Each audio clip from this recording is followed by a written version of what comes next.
Hi, everybody. My name is Robin Honsberger. I'm here from Honsberger Physio Plus with the first wellness series with the Markham Public Library, Healthy Workstations at Home. Um, we have a great presentation set off for you today. I just wanted to start off with a few housekeeping items before we got started on the most exciting part of the presentation. We would love for this to be interactive in nature. So we strongly encourage you to ask questions in the chat function during the presentation. We will be monitoring the chat function throughout, so we will do our best to answer questions as we go. If we don't get to your question right away, we will definitely answer it at the end. But again, be reminded, there's no silly questions. We really look forward to helping you understand what a healthy workstation at home actually is and giving you the tools to make sure that you're working in a great way. So without further ado, Honsberger Physio Plus. Jennifer did a great job at explaining who we are. For those of you on the call, we do also have a location in Markham, Burlington, Stouffville. We provide home visits, and we have a number of private practices exclusive for organizations and members of certain fitness clubs. So again, Honsberger Physio Plus is all about helping build a better you. Whether you have a new injury, you want to take your game to the next level, or you're just finding it harder to move than you used to, we're committing to helping you feel better, live better, perform better, and ultimately work better. We believe that personal empowerment is key to living a healthy life. And you'll really see that throughout this presentation. I'm very excited for what we put together for you today. We have a very cross-functional team with a lot of different skill sets. We have 8 registered physiotherapists, 5 registered massage therapists, 4 certified athletic therapists, 2 personal trainers, 1 osteopathic manual practitioner, 1 certified athletic trainer, 1 strength and conditioning coach, a Pilates trainer, a registered holistic nutritionist, and 4 fantastic administrative professionals that we could not live without. Again, we have a very wide variety of experiences and knowledge and expertise, and I really think you're going to enjoy the presentation we put together today. So I do have with me a subject matter expert, Jason Varghese. He is a registered kinesiologist and a certified athletic therapist. Jason has over 20 years of experience in the athletic, clinical, and industrial-based settings. Jason also has had the pleasure of working as an assistant athletic therapist for the Canadian national men's indoor field hockey team. And Jason brings many roles into the Honsberger Physio Plus team, including the director of our corporate care program. So he focuses a lot on ergonomic assessments, setting up ergonomically friendly workstations, providing advice to many different corporations on how to go about setting up proper ergonomic profiles, processes, and all of these fantastic things. So I'm very excited to have Jason here today. He's also been with Honsberger almost just as long as he's been practicing, which also speaks volumes to his loyalty to our organization. And I'm very excited for him to share his information with you today. So ergonomic balance. Today's information and insights is all allowing you to take control of your health. We really want to give you the tools, the guidelines to feel comfortable making these adjustments yourself because it is doable. You have the power to set up your ergonomic friendly workstation, regardless of where you work, whether your workstation is a laboratory, whether you have a work from home office, such as with a regular desk that we are knowing and used to, whether you work from your vehicle, you might be a real estate agent. These types of principles can be applied to any type of workstation. So again, please feel free to ask questions if you have any specific nuances. So what is ergonomics and why should we care about it? Ergonomics is the study of people's efficiency in their working environment. Again, your working environment can be anything. Again, driving a vehicle, sitting in your chair, working in a lab, teachers standing on your feet all day long. Our workstation is applicable to the role that we have. Every day we use our muscles, ligaments, and joints to lift, carry, sit, stand, walk, move, and work. These repetitive tasks or variety of movements can put too much demand on our bodies, which can make you feel pain, discomfort, which could lead to acute or chronic injury. And really, nobody wants that. I can definitely tell you guys don't want that because you've joined us for this great session today. So we are all about helping you feel better, live better, perform better, and work better. And all of these different tools we're going to address today will give you the confidence to do that.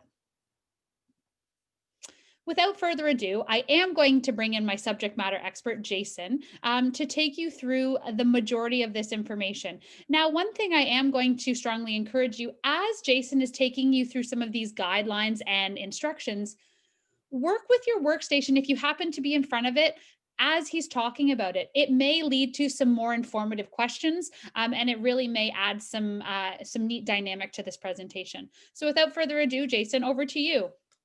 Thanks, Robin. Good evening, everyone. So I'll just carry on with what Robin mentioned. In our slide right now, it says work shouldn't hurt. I think one of the things that we forget about is when we feel pain in our bodies, we have to think that there's something wrong. Pain is a message that you should not forget about and you shouldn't kind of negate. And I think that a lot of people spend a lot of times in their workstations or in their car or whatever activities they do, and they don't realize that something's actually wrong. So they may feel a little bit of discomfort and they just kind of bypass it. And I think we're trying to make the point that work shouldn't hurt. So that's really the whole emphasis about ergonomics is you want to create an efficient and proper workstation so that you're not having to deal with any problems. There's could be so many problems that can be associated with repetitive strain. As we said, our bodies are meant to move, but with that movement comes breakdown at times. So we can have issues like carpal tunnel syndrome, which is basically compression within the wrist, which creates a lot of nerve pain. You can have like tendon issues, rotator cuff injuries around the shoulder, epicondylitis, which is basically inflammation around the elbow, trigger finger, which is inflammation around the joints around the finger, as well as the adhesions and around the surrounding joints, and then also muscle strains and low back injuries. Regardless of where your pain is, pain in itself is a problem and should never be, never negated. So I think one of my biggest tips that I usually say when we look at workstations is think about balance, adjustable, and neutral. Keep those three terms in your head as we go through each of these slides, because really that is the basis of all proper workstations, is having a balanced workstation, making sure that your workstation is adjustable and that everything in your body feels neutral and relaxed. Awesome. So we'll go into the next slide. So this is really important to understand in the sense that many of us don't realize that we're actually the gentleman that's shown in this photo. How many of you are sitting slouched over right now? I know I am. Yes, I know. I think we all fall into that issue, but I think that it's important to understand that when you're dealing with bad ergonomics, sitting or standing for a prolonged period of day, if you're not in your best position, you're going to lead to problems in your body. Now, a lot of times we always think about just muscle pain, joint pain, but as this slide represents, there can be many other detrimental dangers that can be associated with sitting for a prolonged period of time. Sitting is really the new smoking. So you could have issues like circulatory problems. People don't realize with your bad workstation habits, you could be sitting for a prolonged period of time, just as that gentleman has shown, and you can end up with a lot of problems surrounding tension around your heart, your lungs, your diaphragm, and that can create other problems like digestive issues, muscle tension, the list goes on. So I want people to understand it's not always just muscle and joint pain. You may have some other symptoms that you may have never connected the dots as to. It could be because of some poor sitting mechanics. And Jason, So, you say that the gentleman on the left is probably the best of the worst that you see because people are sitting in beanbag chairs or working from bed or working on the couch. So maybe we can dive into that a little bit later. oh, yeah, definitely we have a slide to talk about that. So we'll definitely move into that. So I think the biggest thing is we all want us to look like the lady that's on the right there, being proper, being neutral. And when you have a neutral body, there's less energy exerted, and that reduces your chance of injury. We can move into the next slide. So now in terms of ergonomics, a lot of companies call me because they provide a lot of checklists. Checklists are good, but we're going to go into a little bit deeper format into each of these components. Health Canada itself has their own checklist. This is another one that we're showing from another health and safety partner. But the big thing is to identify. So as Robin said, I hope everyone's sitting at their workstation right now. It's best to check yourself. Now, we all have cell phones these days. It's great to even take a picture of yourself at your workstation to really see how do we really look at our workstations. I mean, a lot of the times we think that we're sitting correctly until somebody comes by or we look at a photo of ourselves and realize we're actually going in the wrong direction. So we're going to actually go now through each of the components that are listed in this checklist in a little bit more detail so that you guys can cover all the bases. Perfect. So your chair, I would say one of the most important aspects in terms of designing a proper workstation is having a good chair. Okay. Now, as I said before, we are always looking to make proper changes. So not all of us are sitting in front of our office environments right now. So we're going to try to give tips on how we can best modify our present workstations, especially a lot of us are working from home. There's a lot of practical aspects, but at least if you take these components that we go through, we can always modify them as we go. And again, if there's any questions, feel free to go on the chat line and Robin can help in that regards. So the first thing is to adjust the height of your chair. Everything must maintain a proper neutral position. So you want to adjust your height of your chair so that your elbows are at the same height as the keyboard. And if you can adjust, some chairs are not height adjustable to the degree that you want. We can always use cushions or seat supports to kind of place under us so that we can sit a little bit higher. But when we're sitting in our chair, we also have to make sure that the rest of our body is neutral. So not only from a back perspective, but our feet should be touching the floor. So we should be rested on the ground. And if we don't have that opportunity, then we should be using a footrest. Our thighs should be parallel, and our backs, the back of our knees, there has to be a proper space between the back of your knees. I was mentioning about circulation. There's quite a lot of circulation that we have behind our knees. And so keeping a little bit of space between the knees and the seat itself is going to help in that regards.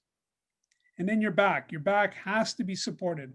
Many times I've seen people sitting in a chair and they're sitting on the chair, but they're actually perched in their chair. We want to make sure that you're actually using a backrest. We have a picture shown there. There's many forms of backrests. This one in particular is a good one because it has also a seat pan in addition, and it's portable. But really, we want our back to be supported so that our backs are actually resting against the chair. We may feel like we're trying to sit upright and feel like we're keeping a best posture, but how long can we keep that posture for an entire 8-hour day? So anything we can do to support ourselves is going to be helpful. And So, folks on the chat, sorry, just so everybody knows, in each of the upcoming slides, you will see a number of images with an X, a red X and a green check mark. So this really helps you to visualize the cues that Jason's talking about, really getting back to the neutral body. But here are some great visuals to help you out with a lot of Jason's verbal instructions. Now, if we have a good backrest, I think a lot of the times we forget. I think there's a lot of emphasis on the low back when it comes to chairs, but when I get called by different companies because of workstation issues, I find that, and regardless of the chair in terms of price range, I find that most chairs lack mid-back support. And what I mean by mid-back is really your center of your spine from the middle area, your kind of thoracic region. So not the low back, but the 12 vertebrae above it are usually not supported very well in many chairs. And you'll see that. You'll see a little bit of concavity in chairs. That's where a backrest can really help support the spine. And now for practical tips, a lot of us don't have footrests or we don't want to spend the added money buying something that could be very easily be done just simply by using a phone book or a package of printer paper can suffice as a footrest. And for back support, you can even roll up a towel or place a towel behind your back, between your back and your chair, and just secure it with a bit of tape. And that can also act as a temporary backrest.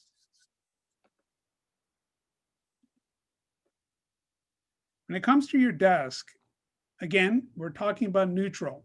So when we talked about the chair, there has to be neutral, but also a bit of adjustability with your chair. And but when it comes to your desk, Same thing applies. If you do not have a desk space to work at, choose a flat surface that has enough space for you. I think space is something that we kind of take for granted. We got to make sure that we have proper space in our desk space, and have everything orderly. And one of the biggest points I can make in regards to desk and work surfaces is whatever you use the most, whether it's, of course, your keyboard and your mouse, but your phone, and other tools, even a stapler, anything that you feel that you're using a lot of must be brought closer to you. And things that are not usually utilized as often can be put a little bit further away. Kind of forces you to move at the same time. You think of a pilot sitting in a cockpit. It's kind of the same approach. You want to make sure that the things that are most important, the things that are utilized a lot, are the ones that are closer to you, and the things that are just not as important can be placed a little bit away.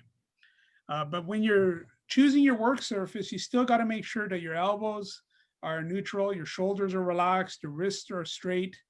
And really, it depends on your chair as well. I see so many times that chairs are brought in separate to the desk space. I think they need to be brought together. I think that's an important thing to keep in mind. If you're sitting properly and situated properly in your chair, and then move yourself into your desk, then you can make the necessary adjustments rather than the opposite way, trying to adjust your workspace in an improper chair or sitting environment. The other thing is support. You really want to make sure that your forearms are well supported and your shoulders are relaxed. Now, even though I do like forearm support using the armrest of a chair, I find that sometimes the armrest of a chair can also sometimes be problematic if you're spending too much weight on your arms. That can also lead to problems. So I think there has to be a balanced approach between shoulders, forearms, wrists. Everything should just feel neutral and relaxed. And if you are using your wrist, you can if you want to keep your wrist straight, you want to definitely make sure there's a little bit of padding and support. And it doesn't have to be as aggressive as you see in the photo. You can even roll up a small towel and create the same type of padding that way. One of our clients recently used two small sponges underneath their wrists. So there's some great at-home hacks that don't cost a lot of money in order to achieve an ergonomically friendly workstation. Now, Jason, the pictures here just show a flat, straight desk. What if I have an L-shaped desk? Is there a certain spot I should be setting up my computer and my monitor? No, that's a great question. When it comes to L-shaped, I'm not a big fan of corner desks. I think it's best to really utilize the straight aspect of a chair, the desk, as much as you can. I mean, there are going to be situations where you are forced to sit in the corner of a desk, and there are a lot of tools that you can do to kind of create a straight line environment. But I think this is why we're picking the pictures that show that straight edge. When you're working with a straight edge, things just go so much more smoothly. When you're dealing with corner workstations, then it becomes complicated, because then you're going to have to incorporate possibly a keyboard tray or something, because it's going to be very difficult to move right up into the desk. Great. Now, in terms of a lot of people love sit to stand workstations and standing workstations, but they too can also contribute to some problems if you're not looking at your ergonomics correctly. And when we talk about standing, there can be a lot of fatigue associated with prolonged standing. So we recommend using a cushion mat for your feet, and having a station that can be adjustable. So, varying it from sitting to standing. That's why it's, a lot of people spend too much time in one position or the other. So it's best to kind of break it down, maybe 60 minutes at most, so that you're changing your positions and creating a bit of variability. Again, it comes down to adjustability. And we've covered the practical tips in terms of using towels and sponges. And you can also use a yoga mat for the cushioning aspect if you don't have an anti-fatigue mat. Great. Use a yoga mat. For the keyboard and mouse, again, the main thing is to really keep everything close to you, so that your elbows stay at 90 degrees, that your shoulders are relaxed, and that your wrists are straight. There are some people who do have keyboard trays, and they try to tilt the keyboard tray. I think it's important, and we have some great diagrams to show you what's an incorrect or correct. A lot of times we think about carpal tunnel as being an issue with incorrect wrist position, but we forget that if you tilt the angle in the opposite direction and it's not neutral, which I mean straight, you can create carpal tunnel symptoms on the opposite side of the wrist just as much. So I think it's important to make sure that we follow the check mark position, that our wrists are straight, that our angles are within the body, make sure that the heights are fairly relaxed, and the mouse itself should also be very close to the keyboard. I would say this is another, apart from the chair, I would say this is maybe another second most problem that I'm seeing when I get called by companies, is just the incorrect position or use of a mouse. And you can see that from the X, the person showing the indicated red on their shoulder, because their arms in an externally rotated position. So again, keep everything close, within reach. It's really the keeping it simple. Now our monitors, the height really should be in such a way that our head stays neutral. And so what I mean by that, if we basically take if we took a line from our eyebrow level and direct straight line from there to our monitor, that's really where the top of the screen should be placed, give or take an inch or so. And if we're sitting correctly at our workstation, if we're sitting in a position where we're adequately using the keyboard and mouse within reach, then if we put our arms out in front of us, we should only be about arm's reach or length away from the distance of the monitor. Monitor shouldn't. You are trying that right now who are at your workstation. I hope you guys are using some of these tips, because they can also be used for conference calls and things like that. It's not just about working all day long. I agree.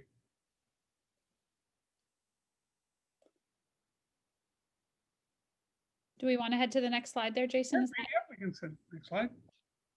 Now, this is a great one in terms of dual monitors.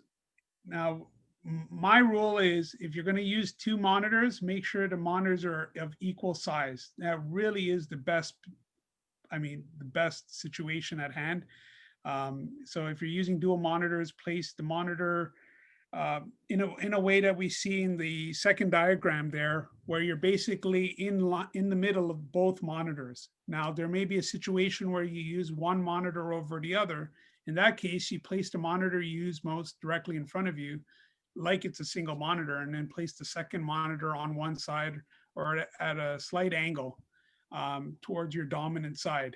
But in saying that, again, you want to keep variability. So I wouldn't always keep the secondary monitor always in a left position. I would basically change it up every few weeks so that you're not always rotating to one direction. Using a laptop, I definitely think that using peripherals with a laptop, so a peripheral keyboard, peripheral mouse, so that it's an extension of the laptop keyboard and mouse. So basically that you would only be using the keyboard, the laptop as your monitor's use, and you can use a riser to help in that direction.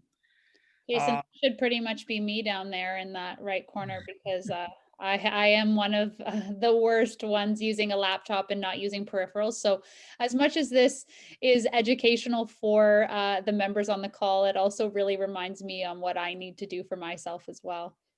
In the best scenario, it's always great to get external devices when using a laptop. Laptops were never really meant to be used as a desktop environment. That was more for portability access.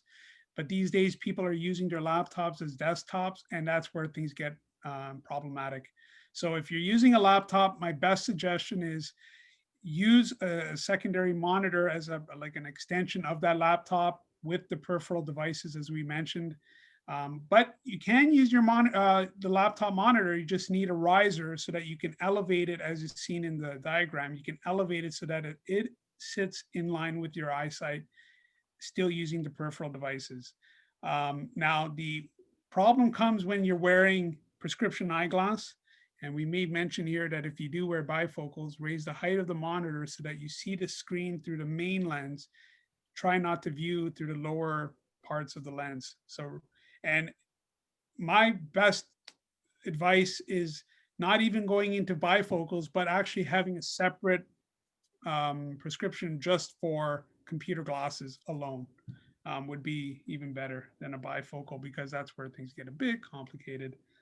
But now a lot of people don't have risers at home. A lot of people don't have the tools to elevate their laptop. Again, be creative. You can use stacks of computer paper, cardboard box. I know Robin has a slide. I think it's coming up next, or ahead of time, I think, where you'll Yeah, see. we'll get to that in a moment. They can see my pre adjusted workstation and my post adjusted workstation. So you can see what I've been dealing with on my end.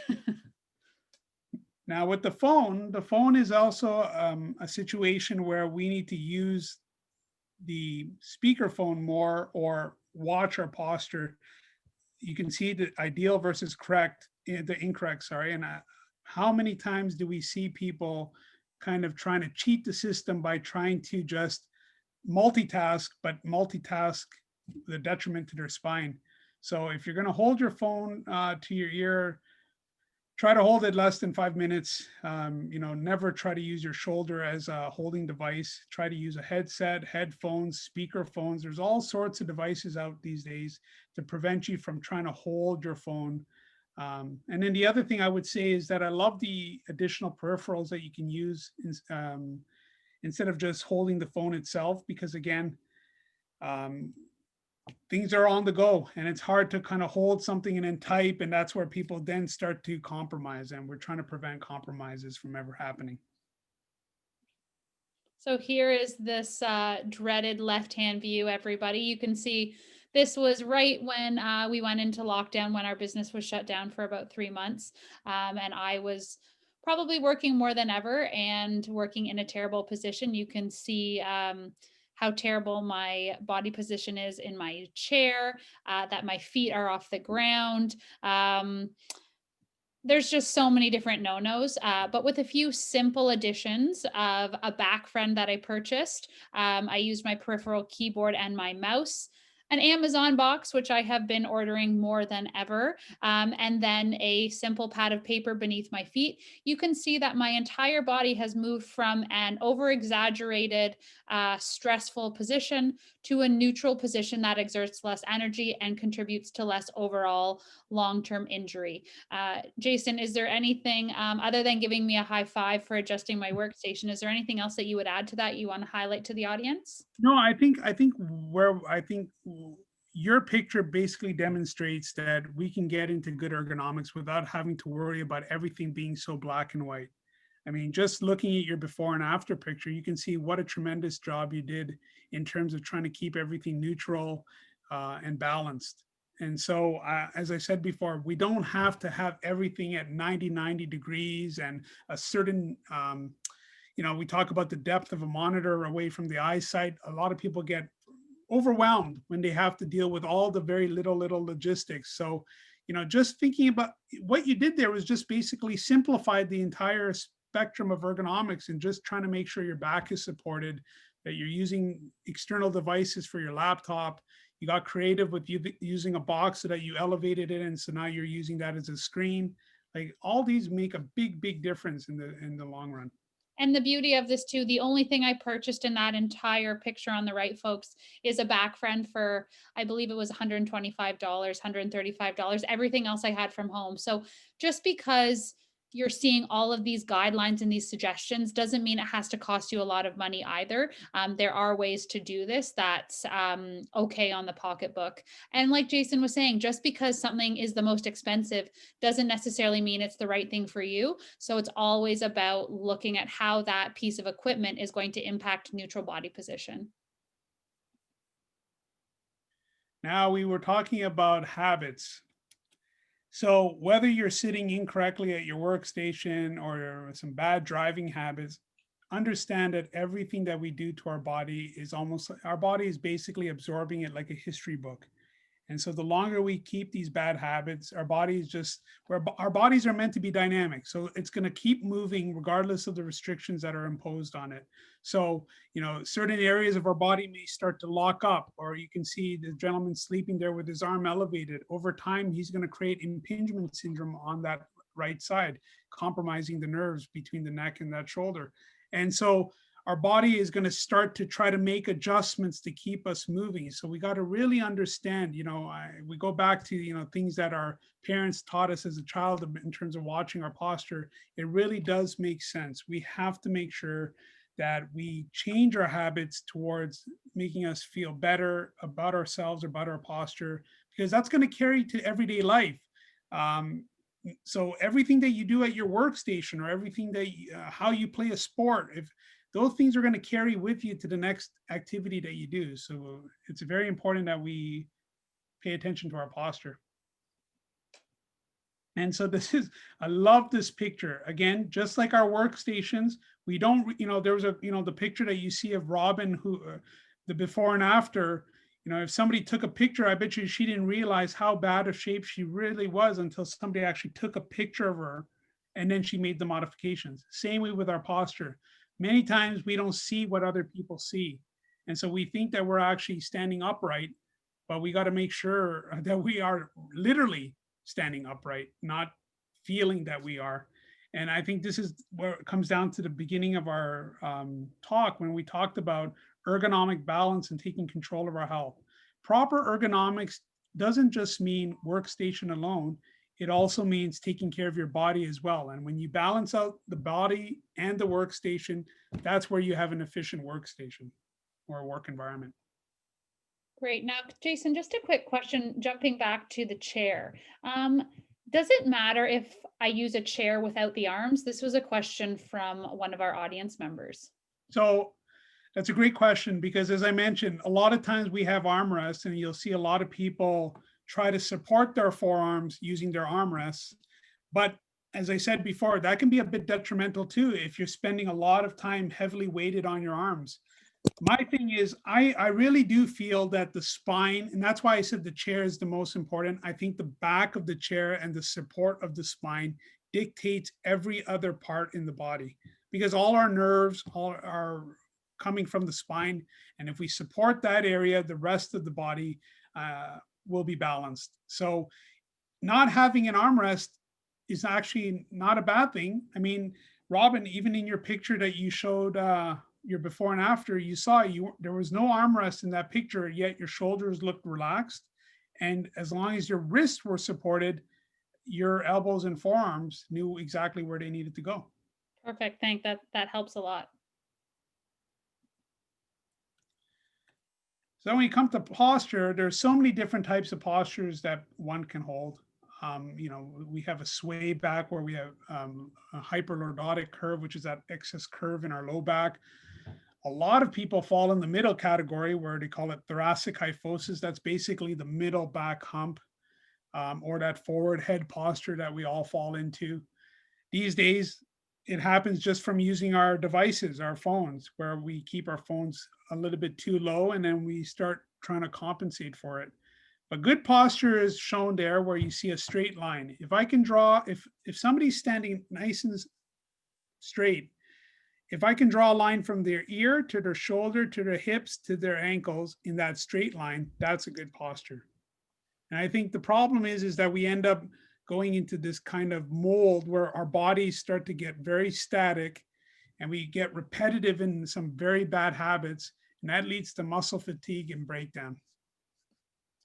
Great. Now, there's another question from one of our audience members.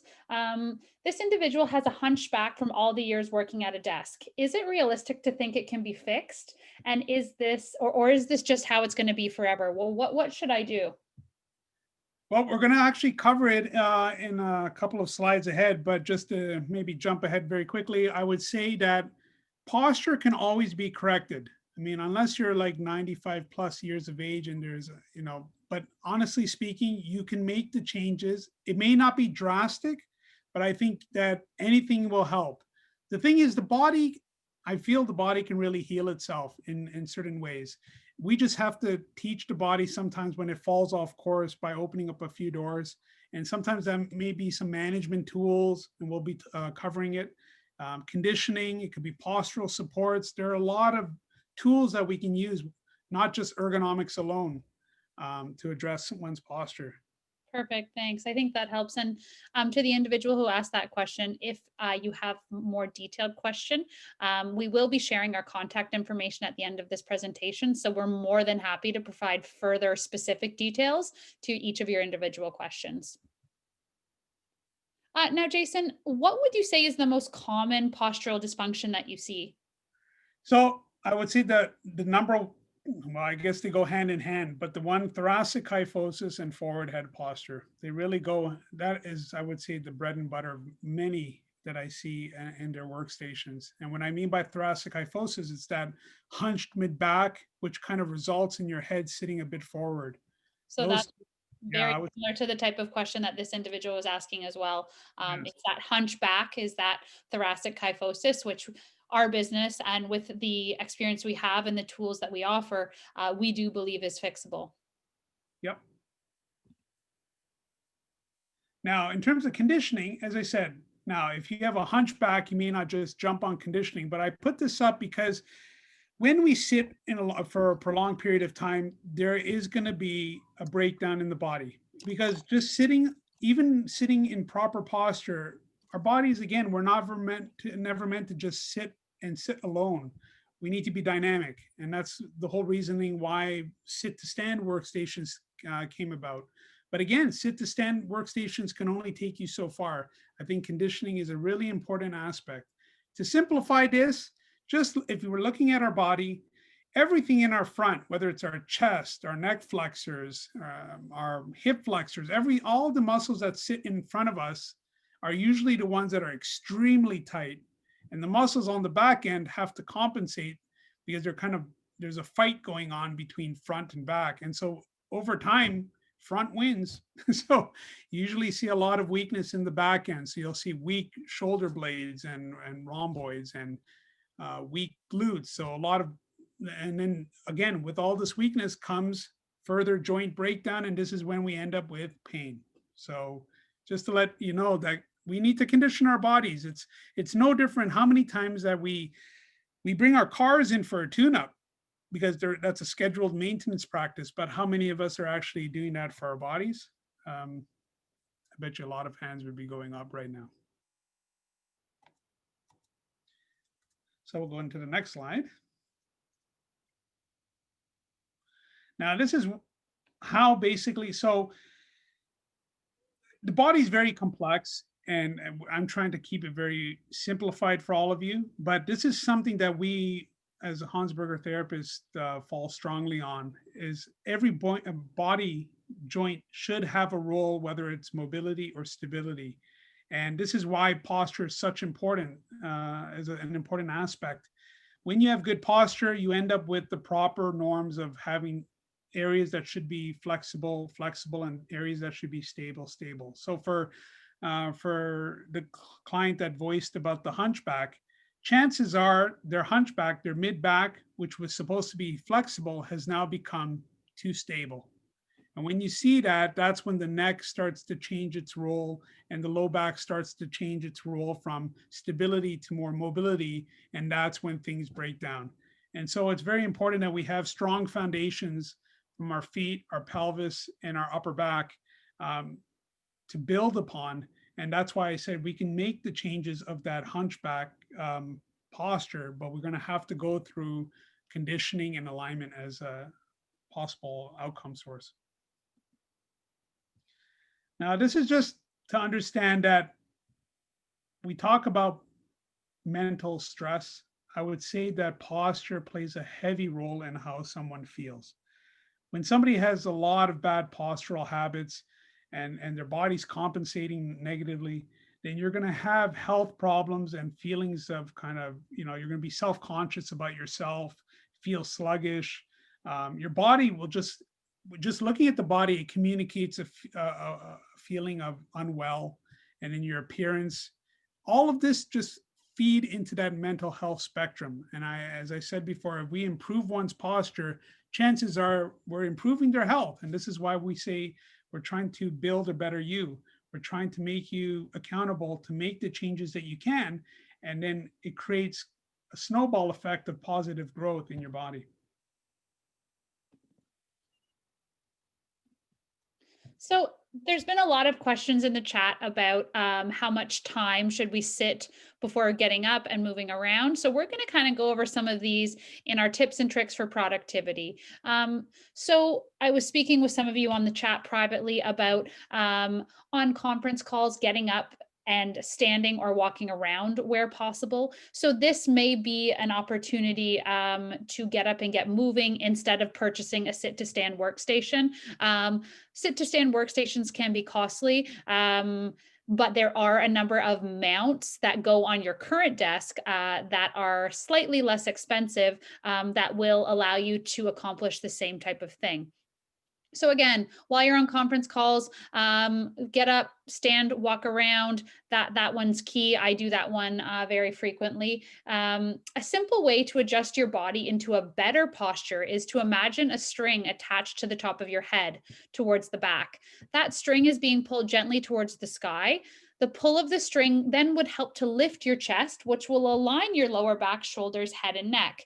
To remind yourself to do this, put a sticky note on your monitor or somewhere visible on your desk with the word string. I have one on my workstation right now.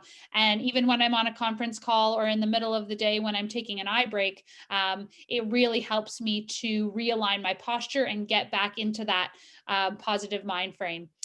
Schedule body breaks and stretch. So this one is the perfect answer to that question.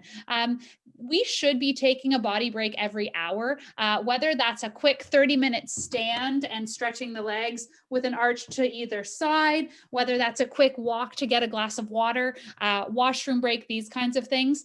In the office, we would take breaks, go for lunch, things like that. And I found a lot of our clients are not doing that at home. Because they feel they need to be more productive. So again, schedule those body breaks in your calendar and stretch. We will be leading you through a guided stretch routine shortly that you can definitely incorporate into your daily routine. Wear blue light glasses while you work if you can. If you are working in an area that doesn't have as much daylight, this will help to reduce the macular degeneration that we have as we get older. Rest your eyes. This one is key. So periodically looking at objects for several seconds at a distance away from your computer screen will give your eyes a break. So everybody, whether you're on your phone or your computer or your tablet, look away right now with me and just look off to the side. Relax your eyes, look down lower, don't look up. Again, we want to make sure we have a neutral neck. That's a really great way to relax the body and keep your brain engaged. Sit by a window if you can. Natural light does wonders for the soul. It gives you more energy, vitamin D, all of these wonderful things. If you cannot, there are things like SAD lights, the seasonal affective disorder lights, that will go a long way to help give you some of that pep. So we can look to those as some other options, but also stay hydrated. Staying hydrated and eating properly can really help to alleviate some of that body tension and body stress. So from here, what we're going to do, you guys are all going to receive a copy of this slide deck so you can go through each individual guideline for setting up your workstation. But Jason's going to take you through 5 key exercises at the moment. We will send along a video or a link to view some of these videos to make sure you're doing them correctly. But what we thought we would do is actually show you the pictures of the stretches. But I really want everybody on the line right now to follow along. If you feel anything funky in your body or you have a question about any of these exercises, please ask. But I do this exercise series twice a day at the very least. So it's really something for everybody to do their best to adopt so you can stay moving throughout your day. I think before we start, one thing I wanted to mention too is that as we go through these exercises, please note that if you do feel any pain or something doesn't feel quite right, chances are there's a problem, and don't try to push through certain exercises. Kind of start slowly. But if there is pain, that's usually a sign that that should be something to be looked at. Just want to add that point in. Perfect. I said the first exercise is a great exercise. We talked about this hunch posture, and I would say this really can help kind of override some of the symptoms that we feel in our mid back and in our necks. So this one is basically kind of trying to extend our spine using the sturdiness of a chair. Now, I would like to stress sturdy. This shouldn't be done on a chair that has a weak backrest to it, or a rollable chair. It really has to be a very firm implanted chair. And so basically what we want to do is sit really upright in our chair with our backs right up against that back of the chair, and our feet should be grounded on the floor. And then what we do is we keep our arms in front of us and just clasp your hands together. And then as you do that, all you're going to do is now is lift your arms up so that you kind of move your arms towards the ceiling. And as you lift your arms towards the ceiling, just as shown on the photo, the one on the top there on the right, you slightly extend your spine slightly backwards so that you're kind of arching over the edge of the chair. And what I would like to stress is try not to overarch. You're just creating a mild stretch. And you try to hold that position for a few seconds and focus on breathing. Your palms should be faced kind of towards you, and you just hold the position. And after a few deep breaths and holding that position, you come back to your neutral position. So I like to stress, try not to overarch so that you're just reefing through your low back. You're really just trying to open up that mid-center spine and diaphragm. And that's what's shown on the photo. So now to exercise number 2, everyone. Exercise 2 is really just about moving. Robin kind of talked about, sitting on an exercise ball. So this is kind of the similar approach, but I'm not a big fan of the exercise ball because it's a very unstable surface, and a lot of safety issues go with that. But you can do the same kind of thing just sitting on a chair. So basically what you like to do is sit right upright in the chair, and your knees should be slightly lower than your hips. And again, your feet are firmly grounded on the floor.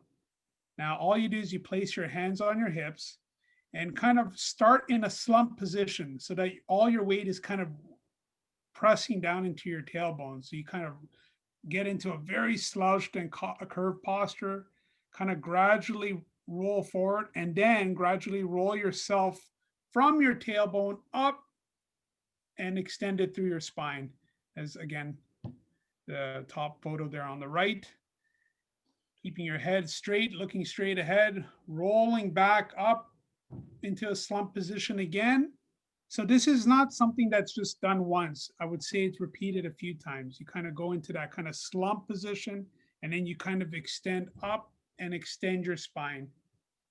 And then you go back and roll into a forward posture, and then you kind of sit extended upright again in that position. This one, for those folks on the phone who've practiced yoga before or any type of Pilates, it's very similar to the cat dog or the cat cow, as sometimes they call it. So this can also be done on all fours on the ground, whatever you're most comfortable doing. And depending on your mobility level, that might be a way for you to get a little bit more tension throughout the back and really get a little bit more of a stretch through there. So there's lots of different options on ways to scale these both up and down based on body restrictions, body limitations, and fitness levels. So the third one. Now the third one. It's more of an exercise, you would say, eh, Jason? Not so much a stretch. It's more of an exercise, but I would say that before doing this one, this is a single leg kind of exercise, but you could simply do it in your chair, just learning to stand up and sit back down. It's basically trying to do like a little mini squat in your chair. This one is a little bit different because you're slightly elevated from your natural sitting posture, but it really, what this is trying to do is trying to engage your glutes. Remember I said that most hip flexors are tight on the front end, and so our butt muscles, our glutes, start to weaken up. So this is a good way to kind of excite it and engage those muscles again. So to do this one is simply sit just at the edge of a stationary stool or a table so that our hips are a little bit higher than our knees. And you just kind of lift up. So it's almost like you're standing up, lifting your foot off the ground and keeping it in front of you and trying to stand upright on one leg. Now, a lot of you, balance may be an issue. So the way I would start this exercise is do it with two legs on the floor and simply just lean forward and squeeze your bum and lift up. The Now, stand. for those of you who, like what Jason was saying, for those of you with balance issues, you can definitely hold on to a counter or a railing, that kind of thing. So if you want to start as that with your progression, that's a great way to start. And if you feel comfortable doing that, you can remove the armrest, or even someone who lives with you could be your catcher, those kinds of things. Let's just always make sure that we're doing things in a safe progression. So we don't lead to more injuries over time. That's a great point, Robin. I would definitely start with both feet and just kind of do a normal stand up, squeezing your butt. And then from there, supporting your hands on a table and doing the one legged approach. And then from there, trying to challenge your balance. It's all about progression at the end of the day, folks, and really giving your body a challenge, building up that muscle memory, and continuing to stay moving and increasing that circulation throughout your day. Now, this exercise is great. Now, you may notice that we're doing a lot of exercises where there's really no static holds. Again, I'm a big proponent of having our body moving as we're doing kind of stretching. So this is what we call a dynamic stretch. So this one is called the wall angel. Very good for postural awareness. And basically what we do is we stand with your back against the wall and just bend your knees a little bit so the feet can be slightly away from the wall. And the shoulders and the head are just slightly touching the wall. And you start with your arms by your side and your elbows bent. And then for some of you, you may not get into the position as shown. You may find that your elbows are touching the wall, but your forearms, your wrists, and your hands can't reach there. So what I would say in terms of progression, start wherever you feel comfortable, as long as your elbows are touching the wall. And then as you get better and better with these movements, you'll find that you'll be able to splay more on the wall. But so while you have your arms up on the wall, you bring your arms, it's basically like a game. You start kind of with your elbows slightly lower than your shoulders, and you try to slide them up on the wall as shown, up just as high as you can get them without anything coming away from the wall. So I always teach this to kids. They love it, where you try to get them to kind of do it's almost like doing a little snow angel on the wall with your elbows bent, but without preventing your back from coming off that wall or your head from the wall. And it's a really great exercise. And once you go up as high up as you can, you hold for a few seconds and then you just bring it back down and repeat. So that would be, again, reverting back to that comment you said about a neutral body position. We don't want to go too far and have our body overcompensate and change positions. So that's all of these things you are going to notice. That neutral body position is very common throughout most of the things that we've talked about today. So always keep that in mind as we build on things throughout the rest of the presentation. This one is a lot of people have come across this exercise. It's called a chin tuck. But I think the key part of this exercise is to make sure that our neck stays neutral, that we're not dipping down or up. And really, it's just to help release tension in the back of our necks. So you can do it in standing. I sometimes prefer starting right up against the wall because, as I said, a lot of people have that curved posture, head forward posture, and they usually find that when they put themselves right up against the wall, with their back up against the wall, their head is actually not touching the wall. So I get them to actually chin tuck a little bit so that their head kind of meets the rest of their body. But for the purpose of this demonstration, it's just standing straight, looking ahead. You place 2 fingers on your chin. And what you do is you slightly push your chin backwards. It's almost like there's a rope that's running through your neck to your chin from the back end, and you're just trying to get pulled backwards. So you push your chin so that the head goes back, kind of lengthening the back of your neck. But you always keep your head forward, your eyes forward, and you hold for a few seconds and then relax. Again, it's not a jerking motion. It's a very gentle glide, as I would best describe it. Those are great, Jason. I don't know about everybody on the in our audience, but I'm definitely going to block some time in my calendar going forward on a routine basis to make sure I keep on top of those. Now, we talked about strategies, proactive. Again, a good workstation is only going to be good as how well the person is balanced and how well the workstation is balanced. But again, there's going to have to be a little bit of compromise or management on both sides of the spectrum. And what I find is that there are tools to help you in whatever posture you're in, whatever dilemmas you're facing.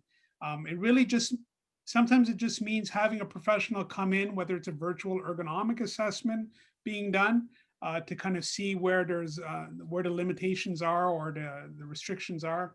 Sometimes it means coming in and actually doing some proactive management. But what I like to get people to do is take control of their own health, because you may not have a chance to go and see your practitioner, or you may be somewhere, you know, outside of your workstation. Let's say you're driving, vacationing somewhere, you know, hopefully we'll all be vacationing soon again, but you may find yourself in an area where, you know, you're going to have necessary tools. So Honsberger Physio has all the strategies in place to kind of take, for you guys to take control of your health. And so the first tools that we have is for postural management. So for the client that talked about hunchback, we have some great tools, whether it's not just foam rollers, but actual tools to help stretch the spine.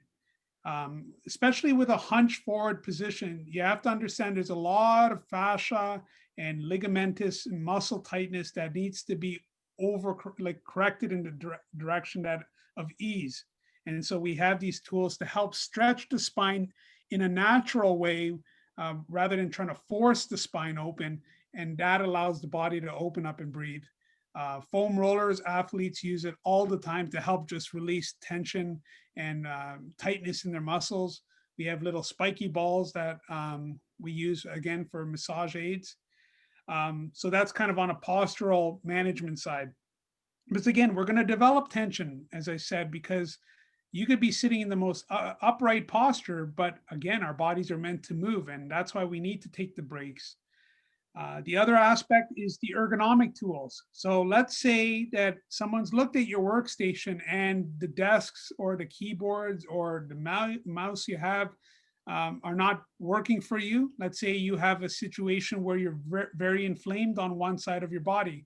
Most times people try to change the mouse on the opposite side, but then that can create problems on the opposite side over time. Then what do you do? So there are tools out there like the roller mouse keyboard that you see there. That's an ergonomic tool.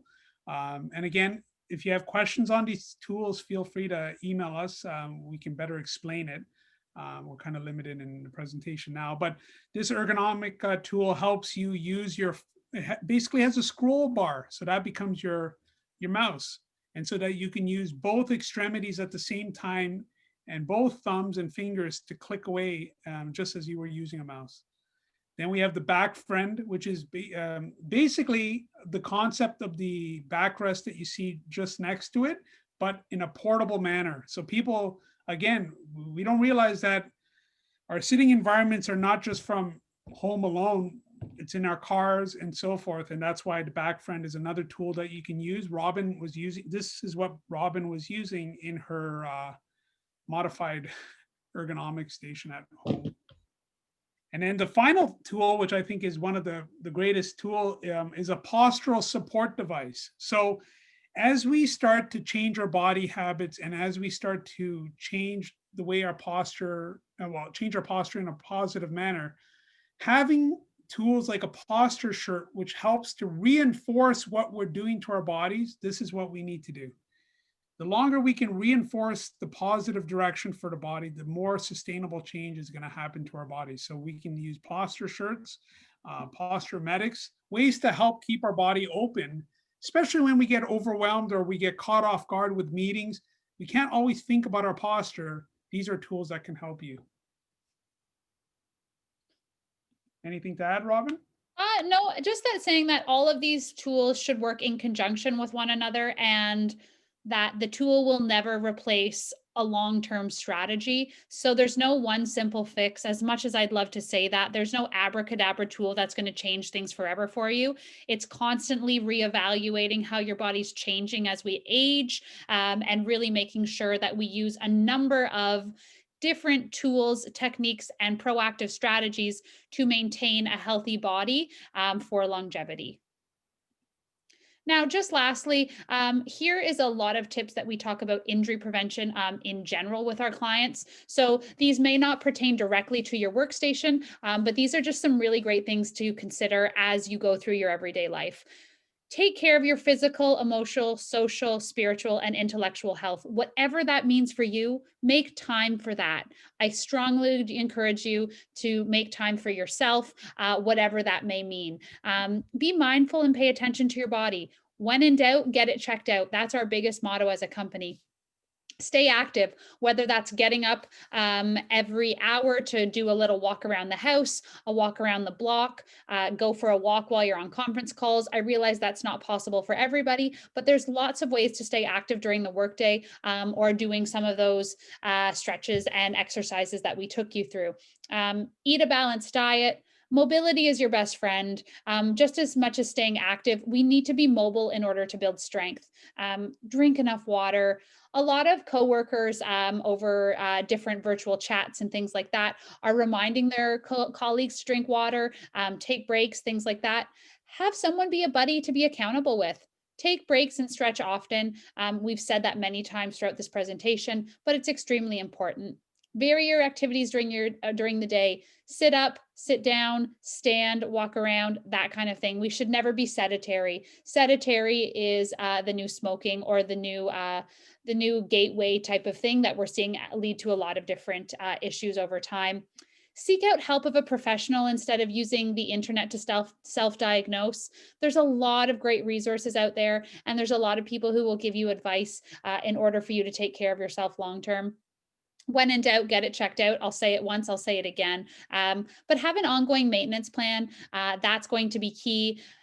Put a 6-month reminder in your calendar to revisit your workstation. And like Jason said, get someone to take a picture of you while you work. Follow those guidelines we suggested earlier in this presentation, and then take another picture to sort of see where you're at, and do that fairly frequently, once a quarter, once a year. But listen to your body, but most importantly, be accountable. That's really, if we can kind of drive that home, that's very important.